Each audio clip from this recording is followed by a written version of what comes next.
qui regarde la NFL vraiment? Qui regarde le match?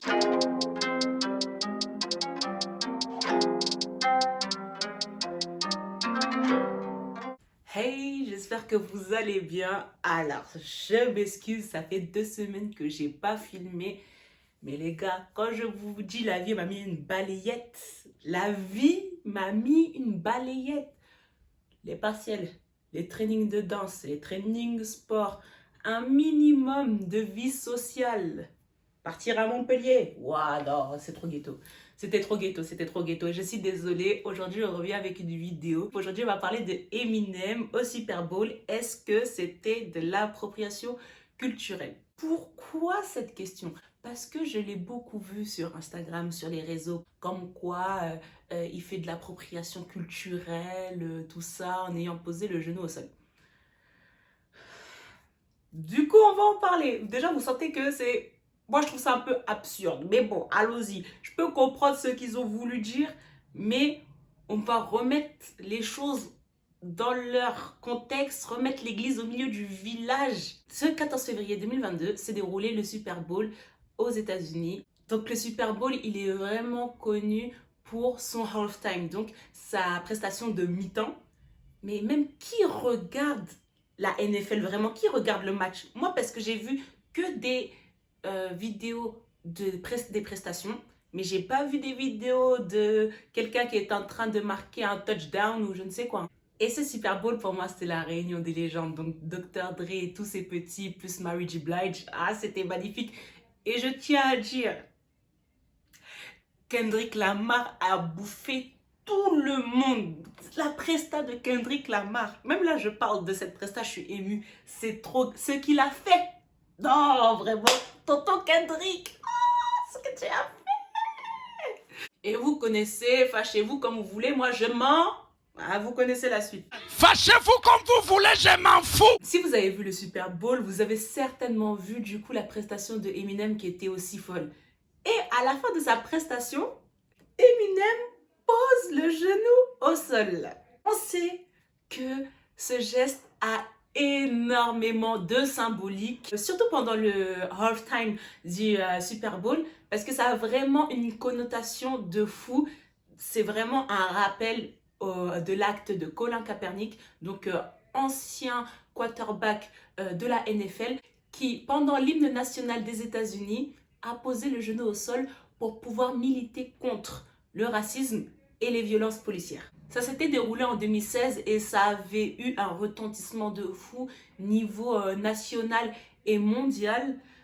Il a perdu son contrat, mais c'est devenu une référence dans le militantisme. Il a fait une référence à ce geste-là. Mais j'ai vu beaucoup de gens dire « Ah non, Eminem, appropriation culturelle, non, non, white saviorism, ah non, complexe du sauveur blanc, caca. »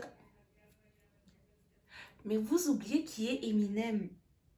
Ah là, vraiment, il y en a, ils ont oublié qui est Eminem. C'est pas un petit mpiata mpiota, c'est vraiment quelqu'un... Oh non, mais il est dans la culture, je suis désolée. C'est pas quelqu'un qui est venu s'approprier la culture hip-hop ou la culture noire. C'est vraiment quelqu'un qui est dans la culture. Qu'est-ce que l'appropriation culturelle dans un premier temps? Du coup, l'appropriation culturelle, c'est une personne d'une culture dominante qui s'approprie les codes et la culture d'une culture dominée et fait comme si tout ça c'était à elle, c'était elle qui avait inventé, l'utilise au détriment de la culture dominée. Donc je vais vous donner un exemple, on va très vite parler de Madame Kim Kardashian. Cette dame-là, si elle, c'est pas la professionnelle, même je pense quand on a écrit la définition de appropriation culturelle, elle était là, c'est pas possible, c'est autrement. Qui se rappelle quand elle a dit, quand elle a renommé les breads, les Kim Kardashian breads. Oh my god, non, vraiment ce jour-là, le toupet, déjà la femme est... Non, déjà toute cette famille, elle est problématique. Mais elle, là, c'est la reine des problèmes aussi quand elle a voulu faire sa... Quand elle a voulu faire sa ligne de lingerie et qu'elle a voulu l'appeler kimono.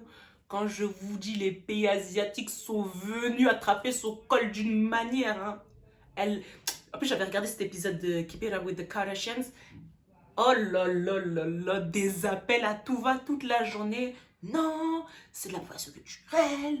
Vous, non, on peut pas accepter et tout. Non, vraiment, ce jour-là, Kim Kardashian, elle est partie enlever sa chape. Maintenant, ça s'appelle Skims.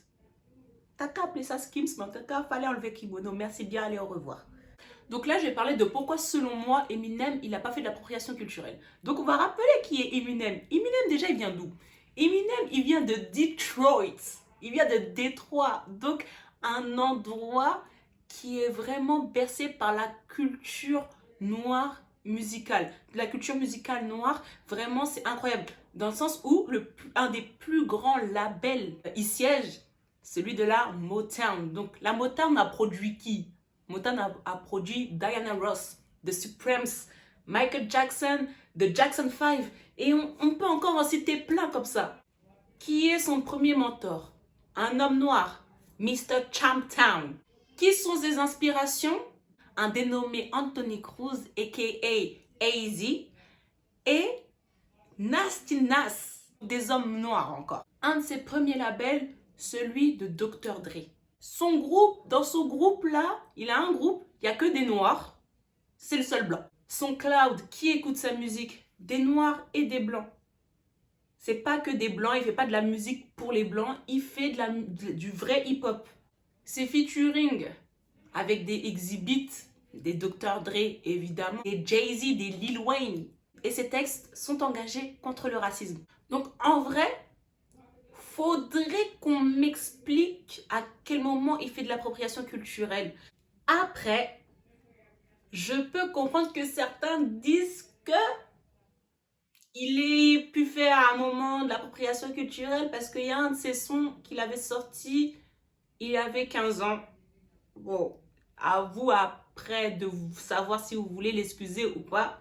Il avait 15 ans, il s'appelle Foolish Pride et du coup, je vous mettrai le lien du son parce que c'est très grave hein, ce qu'il dit dedans. Hein. Il insulte la femme noire à toute balle. Hein. Bon, si on part du principe on se dit, vas-y, il a 15 ans, il a pu grandir, il a évolué, ok. Mais juste vous allez écouter, juste vous écoutez le début, vous savez même que c'était un bébé chat parce que des fois même off-beat, le son il est à Dakar, lui il est à Toronto, donc bon, on va dire qu'il était jeune et qu'il s'est rattrapé par rapport à ses actes et par rapport à tout ce que j'avais énuméré précédemment durant cette vidéo. Honnêtement, moi son geste, je l'ai plus vu comme un geste de soutien que du white saviorism. White saviorism, c'est le complexe du sauveur blanc. Donc, qu'est-ce que le syndrome du sauveur blanc? Le syndrome du sauveur blanc, c'est en fait, en général, une personne blanche qui va venir en aide à des personnes racisées pour se donner bonne conscience. Oui, moi, j'aide ces populations qui souffrent. On voit. Non, vraiment, franchement, cette partie-là mérite limite une vidéo. On voit très très souvent des gens qui partent en Afrique ou dans des pays asiatiques. Ils vont faire des chantiers solidaires ou ils vont venir en aide humanitaire. Et ils font quoi? Ils montrent tout ce qu'ils font. Hein, ils se vantent. C'est juste pour se donner bonne conscience. Ils prennent des photos des enfants. Ils prennent pas des enfants. Ils prennent pas les photos des enfants en Europe. Hein. On dirait en Europe, il n'y a pas d'enfants. Ils prennent les enfants en photo. Est-ce qu'ils demandent l'autorisation? On n'est pas là-bas, mais je doute fort qu'ils demandent l'autorisation. Ils se prennent en photo. Regardez, on a fait ci, on a fait le puits, et puis on leur a ramené 3 grains de riz. Voilà. Et du coup, oui, je ne l'ai pas assimilé à du white saviorism, je l'ai vraiment vu comme un geste de soutien. Et moi, en fait, dès que j'ai vu ça, tout de suite, ça m'a fait tilt au JO d'Atlanta. Non, c'était pas JO d'Atlanta, JO de Mexico en 1968. Donc, c'était le moment de la remise des prix des vainqueurs du 200 mètres hommes. Sur le podium, il y avait 2 hommes noirs et un homme blanc. Les 2 hommes noirs étaient John Carlos et Tommy Smith et l'homme blanc était Peter Norman. Et ces 2 hommes noirs ont fait un geste de militantisme qui est connu par tous, donc le fameux point levé ganté. Donc si vous voyez l'image, vous voyez bien que les 2 athlètes noirs se partagent la même paire de gants, donc un qui lève le bras gauche et l'autre qui lève le bras droit. Et cette idée-là vient de Peter Norman. C'est Peter Norman qui leur a donné l'idée de dire, bon, vu que vous avez qu'une paire, partagez-vous la paire. Et en soutien, il portait aussi un pins, un petit badge qui dénonçait les discriminations raciales qu'il y avait aux États-Unis, mais aussi dans son pays, parce que voilà, les populations autochtones, les populations aborigènes d'Australie aussi souffrent énormément. Après, on connaît ce qui s'est passé pour Tommy Smith et John Carlos, voilà, des répercussions de fou, ils ont été évincés de la vie sportive, mais Peter Norman aussi, il a été évincé de la vie sportive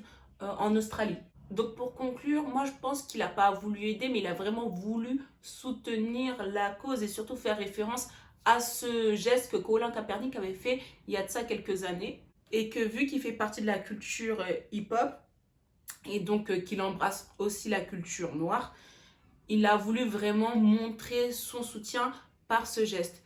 Après, je peux comprendre ce que les personnes ont dit sur Internet par rapport au fait que oui, white saviorism et tout, dans le sens où c'est vrai que ça aura toujours moins d'impact que si ça avait été une autre personne qui l'avait fait et si cette personne-là avait été noire.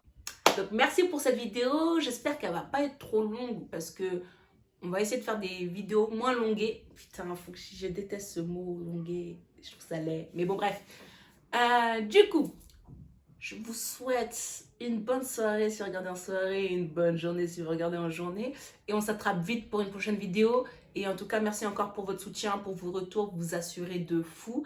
Mais venez me suivre sur Instagram. Et sur Instagram, en fait, je crois trop, c'est moi qui mets l'ambiance. En vrai, je mets un peu l'ambiance sur Insta. Venez, on va rire. Je suis giga drôle, on va être giga drôle tous ensemble. Je réponds à tout le monde en plus. En même temps, je n'ai pas beaucoup d'abonnés, donc c'est encore facile de répondre à tout le monde. Du coup, à fort vite, on s'attrape sur YouTube et sur Insta. I am Foulani _du-bas. C'est simple, ça vous coûte rien. Je vous fais des bisous et à fort vite.